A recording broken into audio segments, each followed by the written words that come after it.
What if, overnight, your life was ripped away from you?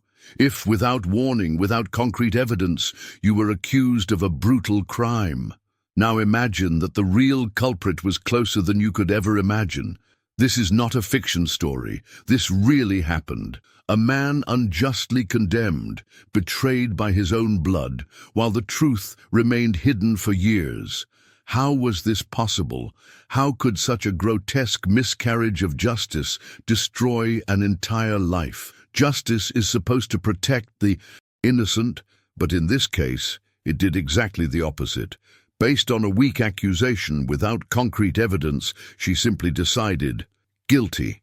Years passed, and the pain of injustice grew every day inside a cold cell. Lost time could never be returned. But what if one overlooked detail changed everything? What if, after so much suffering, the truth finally came out? This story will leave you outraged. A mistake that could happen to anyone. A flawed system that preferred a quick fix over the truth. You are about to experience one of the most revolting cases of wrongful conviction. But before you continue, think about this. What would you do if you were arrested for a crime you didn't commit? And now, tell me, what would you do if justice itself turned its back on you? If you were convicted not because of the evidence, but because of the need to find someone to blame? The anger you feel now is just a fragment of what he experienced. And what's worse, mistakes like this continue to happen. Every day, many stories are never heard. Don't let this be another one. Comment here, blind justice, and show that this problem cannot be ignored. It was an ordinary night like any other. The city continued its peaceful routine, without imagining that in the next few hours a brutal crime would change everything. A woman was found dead inside her own home, a crime that shocked the community and spread fear among residents. Who could have done something so cruel? Who would be capable of taking the life of an innocent person in such a brutal way? The answer seemed distant, but the pressure to find someone to blame grew by the minute. The police needed a quick response. The media wanted a face to appear in the newspapers. The city cried out for justice, and it was in this desperation to solve the case that Clarence Elkins was drawn into a nightmare that would last years. Elkins was an ordinary man, with no criminal history, no connection to illicit activities. But one detail changed everything. He knew the victim. The simple fact that he had a family bond with her made him the main suspect, without any concrete evidence being presented. There were no fingerprints, there was no DNA, there were no credible witnesses. Still, he was held responsible for a crime he did not commit. But what really sealed his fate was an unexpected and devastating testimony. The only witness was a child. Scared, confused, and vulnerable, she was pressured to identify a culprit. And, without understanding the consequences of his words, he named Elkins as the killer. The police accepted this version without question. No further investigation was conducted. No other possibilities were considered. For the system, the case was solved. A man would be condemned without evidence, without the right to fair defense, simply due to the need to provide a quick response to society. If this outrages you, you are not alone. Clarence Elkins believed that justice would protect the innocent, but he was betrayed by the system itself. Errors like this continue to happen, and the only way to expose them is to ensure that more people know this story. Leave a like now so that this truth reaches further. And if you want to continue discovering real cases that many would prefer to hide, subscribe to the channel now, because what comes next will make you even more outraged. The trial of Clarence Elkins was a spectacle of tragedy and judicial failures. From the first moment, it was clear that the truth was not the court's focus. What was at stake was not justice, but rather the need to respond quickly to society, calm public opinion, and close a case that had become a stain on the reputation of the authorities. The prosecution built its accusation based on a single piece: The child's testimony, a vulnerable, emotionally broken witness who had experienced unimaginable trauma.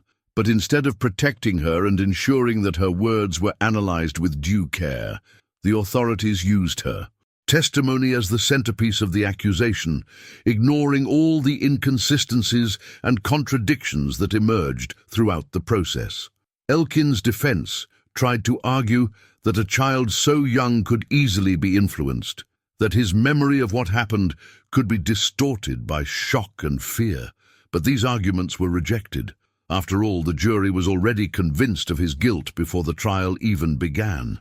There was no physical evidence linking Elkins to the crime, no fingerprints, no DNA samples, no adult witnesses who could confirm his presence at the scene. But that didn't matter. The child's testimony weighed more than any concrete evidence, more than logic, more than the absence of evidence. The prosecution explored the emotional side of the story, describing Elkins as a monster who had destroyed a family, a cruel criminal who needed to be removed from society as quickly as possible. With each new hearing, Elkins watched helplessly as his fate was sealed. He knew he was innocent. But how to prove this when no one was willing to listen? How to convince a jury overcome by fear and emotion? The defense lawyer tried to fight, tried to point out the fragility of the case, the lack of evidence, the flaws in the investigation. But nothing seemed to be enough. The decision was already made before he could even defend himself. When the day of the verdict arrived, the courtroom was packed. The tension in the air was palpable. Clarence Elkins sat before the jury, hoping, perhaps for the last time, that reason would prevail. But then the words he feared most were spoken. Guilty. The world around him seemed to stop. Voices became distant, faces blurred. He tried to process what had just happened, but his mind refused to accept it. How was that possible? How could someone be convicted without proof? How could justice fail so brutally? How many other innocent people have heard this unjust sentence? How many lives have been destroyed by mistakes that should never have happened? This story needs to be seen by more people. Leave a like now and comment here. Evidence before guilt, because no one should pay for a crime they didn't commit. The sentence was then announced. Life imprisonment. No right to a second chance. No possibility of starting over. Clarence Elkins was taken straight to jail, handcuffed, humiliated, carrying a burden that wasn't his. Outside, the community celebrated justice done. But inside that prison, an innocent man began his long and painful walk through hell. Being wrongfully convicted is a tragedy in itself, but surviving prison knowing you are innocent is an unimaginable nightmare. When the doors closed behind Clarence Elkins, he felt like his identity had been stripped away. He was no longer a husband, a father, an ordinary man with a normal life. Now he was just another number in the system, another convict forgotten behind bars, paying for a crime he never committed. Life in prison was a game of mental toughness. Inside, the truth didn't matter. You were treated as guilty no matter how many times you said you were innocent. The environment was suffocating, marked by fear, violence, and a constant sense of danger. Every day was a battle. The silence of the cells at night was interrupted by distant screams, by violent arguments, by the sound of the steel gates closing, reminding us that there would be no end to this hell. In the first few months, Elkins still believed his innocence would be quickly proven. He was sure that someone, at some point, would realize the grotesque mistake they had made. But as the days turned into months and the months into years, hope became a heavy burden to carry. Each new request to review the case was denied. Each attempt to appeal was just another door that closed in his face. He began to feel the psychological effects of confinement. Isolation gnawed at his mind.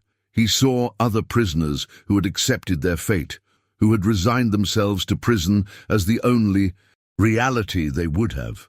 But he refused to accept this idea. He couldn't give up, not after everything he had lost. He clung to the only thing he still had, the truth. The worst moment was when his family started to move away. In the beginning, his wife and children visited him whenever they could. They believed in him, but time is cruel. The years passed, and visits became rarer. The children's voices on the phone sounded increasingly distant, as if they were talking to a stranger. The marriage, which was already shaken, did not survive. Life went on for everyone except Elkins, who was still stuck in the past, paying for something he never did. Still, he refused to be forgotten.